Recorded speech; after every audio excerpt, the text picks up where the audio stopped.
Tonight on Scotland 2016, we've got lots of questions. Hopefully, we'll get some answers.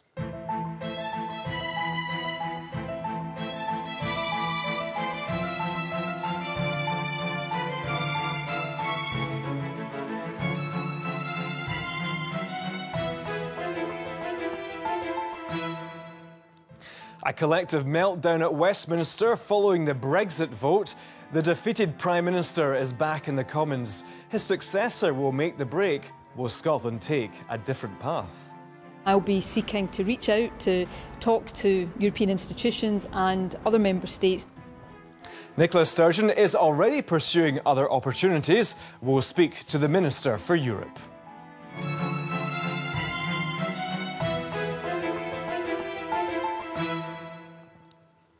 Good evening. It's been described as the worst political crisis since the Second World War. Even then, though, we were a united country with a strong leader. At the dispatch box where Churchill once stood, the crestfallen Prime Minister told MPs the vote to withdraw from the EU will be implemented. A team of civil servants is being set up to deal with the negotiations.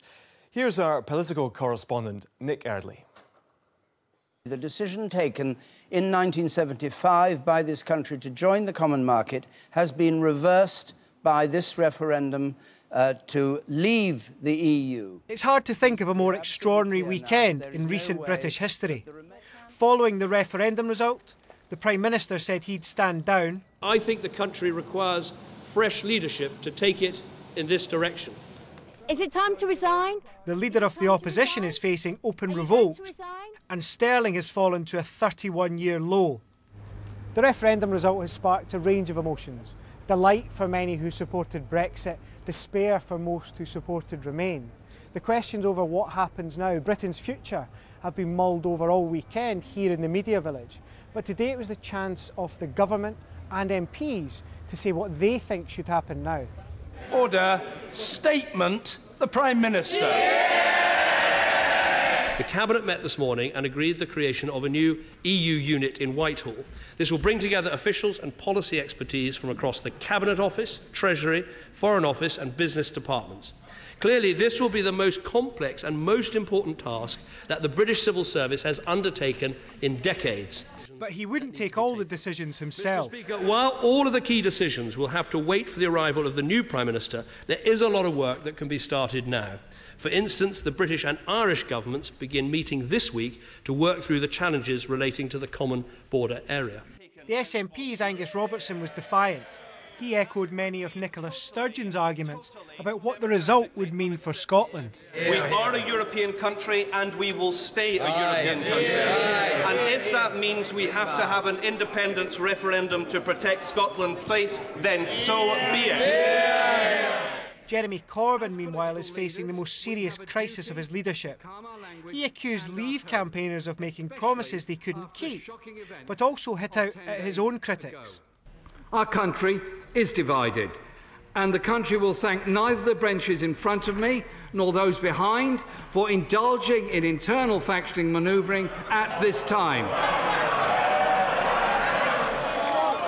A show of support for Mr Corbyn outside Parliament tonight.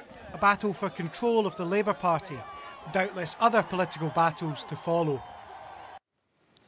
The First Minister has told BBC Scotland she'll be speaking to Gibraltar to find common ground in their efforts to maintain links with the European Union. A short time ago, I spoke to the Scottish Government's Minister for Europe, Alistair Allan. Alistair Allan, you've been meeting some members of the European nations in Scotland today. What have they been telling you? Well, I had the chance today to meet with members of the Polish community in Scotland and also people running businesses from the Portuguese community.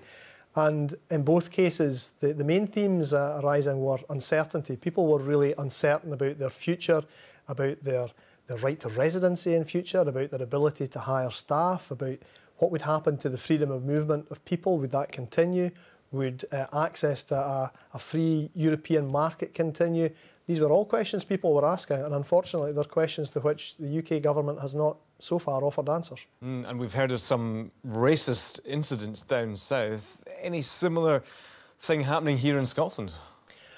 There's as yet not evidence of that kind of eruption of outrageous behaviour that we've seen in some incidents further south. But I think it's fair to say that members of many of the members of the EU nation communities within Scotland feel hurt and feel very distressed in some cases by what's been going on in last weeks and by the tone of the debate.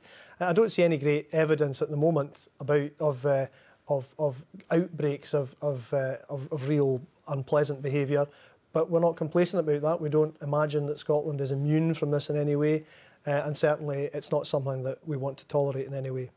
Well, of course, we know that Scotland wants to try to maintain its links with the European Union, and there's been an interesting approach from Gibraltar now, and they're looking to do the same. They still want to have some kind of link with the EU. Tell us about what's been happening with Gibraltar. What exactly could be planned? Well, I think it's a little too early to anticipate that. The approach was made by the Chief Minister in Gibraltar to the Scottish Government, and that's something that I know that the Government will respond to and the First Minister will respond to, but there isn't a formal Scottish response to that situation, although I can understand from the point of view of residents of Gibraltar how difficult the vote has been for them as well. I think the theme that, as I say, was coming through today, though, was that people were volunteering the information to me that they wanted to stay in the European Union, that they wanted Scotland to stay in the European Union for their businesses, for their families and for their future. Well, to that end, Nicola Sturgeon says she does want to maintain those links. Will she have some whistle-stop tour of the European capitals like David Cameron did when he was trying to have that renegotiation? Well, there'll certainly be engagement at all levels. For instance, today I was meeting the Consular Corps in Edinburgh and having quite a frank discussion with them about some of the issues that we're talking about. But I'm sure that there will be government engagement with representatives of European countries in Scotland. I'm sure that there will be a programme of events. We're in early days yet, but this is all being planned. So you are proactively seeking these types of talks then? Yes, well, the Government has made clear that we want to keep up every possible channel of communication, whether it's consular, whether it's diplomatic, whether it's government to government. We want to make sure that over the coming weeks and months that all channels of communication are kept open with our European partners and with the European Union. And do you think the First Minister will want to meet with the President of the Commission as well soon? Well, I can't speculate what's going to go into her diary in the next few days, but I do know that obviously the First Minister herself is very committed to this process, this conversation. Well, as part of the conversation, the Cabinet Secretary for the Rural Economy was meeting ministers in Luxembourg today. In fact, he named them when he was speaking to Reuters. Mr Le Foll from France, Mr Schmidt from Germany, Mr Creed from Ireland, and he said he had a sympathetic hearing from them. And he says, Mr Ewing, that over the past 24 hours, senior officials in Europe have said they would like to see Scotland as the 28th member state. He said, declining to give names. Would you like to give us some names, Dr Allen, these officials who might want to see an independent Scotland in the European Union? Well, you won't be surprised to know that I'm not going to speculate or name names of individuals further than has been talked about so far. I'm not in a position to do that. What I can say, though, is that the Scottish Government has shown leadership in this matter. We're in a situation where the UK Parliament is in disarray over pretty much everything, but the Scottish Government has, I think, been praised for the fact that we have a very, very clear stance on Europe, which is that we value the contribution of people from other countries who've made Scotland their home, and that we want Scotland to remain in the European Union, and that the Government will keep open every option to discuss ways to find a solution that will ensure that happens. But I should say that the people I've been speaking to today, people who've been running businesses in Scotland, people who've made Scotland their home, are absolutely unambiguous that they see the solution to their problems as being Scotland remaining within the European Union. But the outlook for this diplomatic mission, if you want to call it that, is maybe not terribly good in a way. And I suppose you've got the referendum as the last resort, as the First Minister was saying yesterday. And I suppose that's maybe what you're really looking at, a referendum at the end of the day. First Minister's made plain that where we start from in this is that we need to defend Scotland's interests, and that everything we do will be based around that. We recognise that Scotland's interests are served by being in the European Union, and therefore, as the First Minister has said, everything is on the table, and indeed, yes, the referendum is one of the things that's on the table.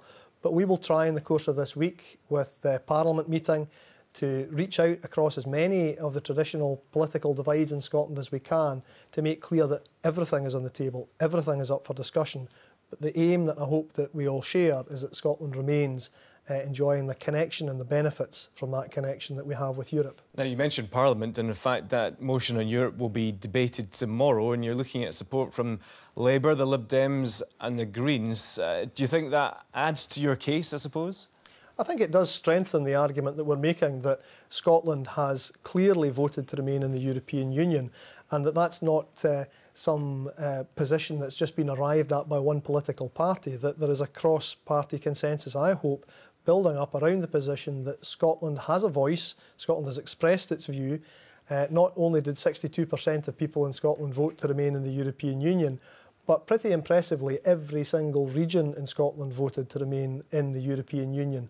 And I hope that that's reflected in the tone of what we debate in Parliament this week. Well, talking of tone and the way you go about this, the First Minister gave an interview yesterday and there were differing views about maybe what she was trying to say. Perhaps the clearest thing to say was maybe she was looking to frustrate Brexit legislation in the Scottish Parliament that was coming from Westminster. Do you think you're looking at maybe some of those delaying tactics? Well, some of the questions that were asked at the weekend were around very specific things to do with legislative consent motions, to use the jargon, the tradition or the convention that the Scottish Parliament has to have its consent sought when legislation is put through by Westminster that affects the rights and responsibilities of the Scottish Parliament and affects areas that are under devolved competence.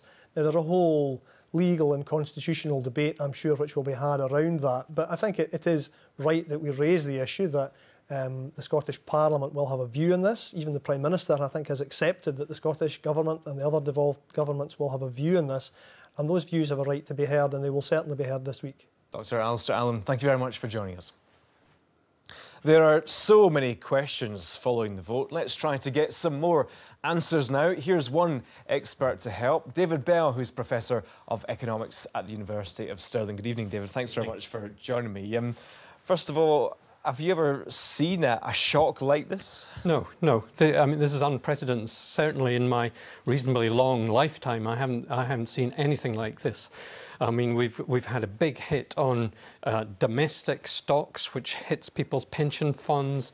We've had the US dollar pound exchange rate dropped by about 11%, and we've also lost our AAA rating as far as bonds, government debt is concerned. And Fitch downgrading that tonight. We've seen Boris Johnson maybe trying to make light of what's been happening on the stock market. Should he be listened to in that sense? Not particularly. I mean, the stock market is a mixture of companies which actually work mostly overseas, and some of which do quite well. You know, when the pound falls. But the domestic companies, their valuations has really been falling. That affects people's pensions.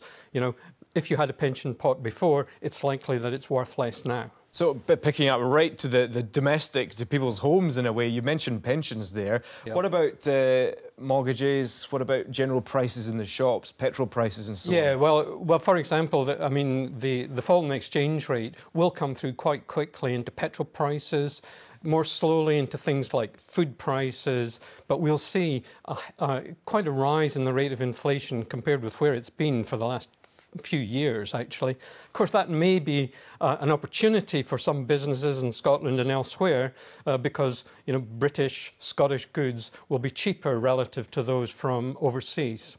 Now, of course, you're watching Dr. Alistair Allen there from the Scottish Government. The Scottish Government trying to maintain those links with the European Union, maybe trying to keep those trade links in some way, even if there is Brexit. How possible do you think that is? Well, I think it'll be tricky. I'm not an expert in constitutional law, but my reading of the situation is that it'll be difficult. I mean, there are precedents, the sort of Greenland, Denmark case and so on, but they're quite different from the Scottish case. It remains to be seen, but my guess is that it'll be difficult. I was saying to Dr. Allen, the last resort, I suppose, maybe if those Attempts Don't Work is another referendum on independence, which was very clear in their manifesto. Looking at the economy just now of Scotland, how might an independent Scotland fare under Brexit, but being able to stay in the European Union, if that's possible? Well, it would be a bit tricky. We're in a pretty difficult fiscal situation, really because of the oil price fall. So last year, the deficit was £14.9 billion, 9.7% of Scottish GDP.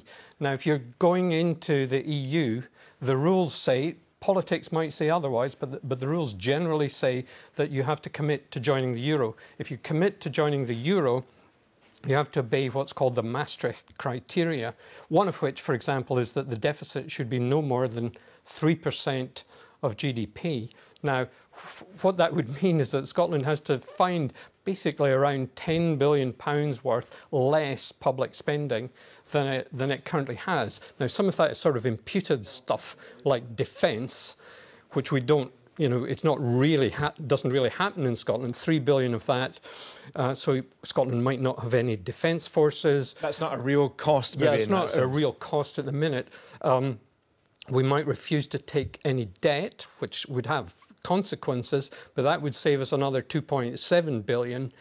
But if you're looking for 10 billion pounds in total, in terms of a cut, just to put that in perspective, that's worth 70% of the welfare budget, all of the spending on state pensions, unemployment benefits, all of these issues. But I suppose it all depends on timing, whether Scotland could be independent in the European Union or whether it would have to reapply. But actually, if Scotland was independent in the European Union, there could be great benefits, I suppose, and maybe in terms of financial services. Yeah, I mean, one thing certainly to say is that the oil price might recover, which would make the finances of Scotland look better. But certainly it's true that if Scotland was part of the EU, then it might, and England not, then there might be an opportunity to attract businesses from south of the border into, you know, a very comparable business climate here in Scotland. That's the key, I suppose, for Scotland, the oil price, isn't it? Because, I mean, if this had been 3 years ago, we'd have been looking at quite a positive scenario, I suppose. Yes, and actually the fall in the exchange rate should help the North Sea because its costs are mainly in pounds and they've fallen relative to the price of its output. Oil is always priced in dollars. So, you know, the fall in sterling actually should give some encouragement to the Grampian area and North Sea generally. So, looking in the round, I suppose no one knows what exactly is going to happen, but what are the future prospects for the UK and the rest of the EU then? I mean, how much of an impact will Brexit maybe have on the rest of the EU bloc as well? I suspect it will have a negative. It will have a negative impact. You know, erecting barriers to trade or even to movement of people tends to make economies less efficient. So over the long run, what I would expect and what a lot of other economic commentators have seen or forecast is diminished prospects both for the EU as a whole, maybe not that much of a change, but a small change, and certainly some reduction in the UK's economic prospects. Professor David Bell, an expert, I suppose. We'll have to leave it there. Thank you very much for joining us. Thank you. Well, as we've been hearing, it's been another turbulent day, to put it mildly, for the Labour leader Jeremy Corbyn. He faces a vote on a motion of no confidence by his MPs tomorrow. More than 2/3 of his shadow cabinet have now resigned, including the shadow business secretary Angela Eagle, who explained her decision to the BBC. I think Jeremy really, in the best interest of the party, needs to stand down. And we don't serve our party or the interests of some of the poorest people in our country and in our local communities by being a Labour Party that can't win an election. You're finding this very difficult? Yeah. Yeah. But I feel that I've served in the best way I can, and today I had to go.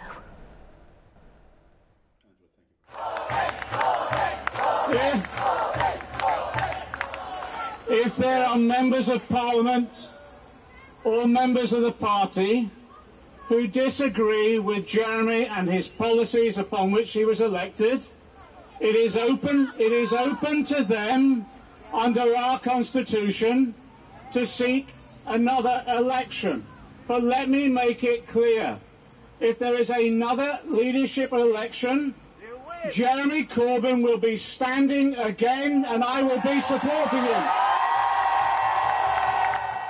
The Shadow Chancellor John McDonnell there, defending Jeremy Corbyn at a rally in support of the leader earlier this evening. Well, join me now. We've got two special guests, Stuart Patterson, who's political correspondent of the Glasgow Evening Times, and we've also got the political commentator David Torrance as well. Good evening to you. Thanks very much for joining me. Right, lots to talk about after a very busy weekend. First of all, Labour, let's pick up on that. Stuart, what on earth is happening? Why is Jeremy Corbyn maybe thinking that he can still stay on? Well, he had a huge majority of the members when he was elected, more than 60% of them. No one came near him in the last election. He's thinking he can win that again, and he knew this day was coming. He may have thought it would have been coming maybe a year or two further down the line, closer to a general election, but with the prospect of a general election coming sooner, that's why people seem to have moved against him, and I don't think he's for budging. He will go back to the members and he will let them make the decision again. And just seeing some of the scenes there and the Fire Brigade's Union fire engine outside Westminster, I mean, he was utterly defiant.